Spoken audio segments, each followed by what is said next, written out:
Hi, my name is David Melamed, and I am a forensic accountant and fraud investigation expert. My job is taking complex accounting issues and simplifying them. In the next 2 minutes, I'm going to explain to you the revenue recognition principle. Revenue is the income earned from the sale of goods like a hamburger and fries, or services like an accountant or a lawyer. The revenue recognition principle specifies when a company can record the sale in their financial records. There are two bases for accounting, accrual and cash. We're first going to focus on the accrual basis. So when can you recognize the revenue? The answer is when it is earned.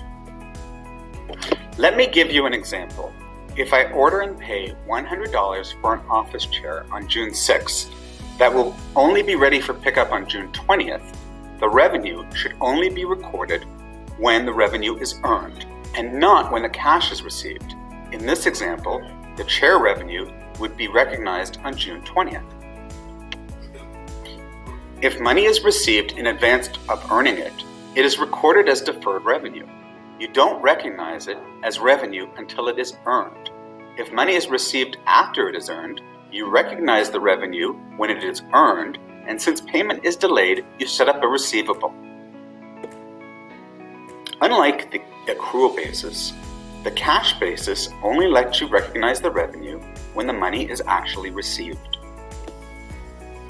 And that's it. My name is David Melamed, and I am a forensic accountant and fraud investigation expert. As I said at the beginning of this video, my job is to take complex accounting issues and simplify them. If you found this video helpful, please don't forget to like it and subscribe to my channel. To find out more about me and the services we offer, please visit uncoverfraud.com.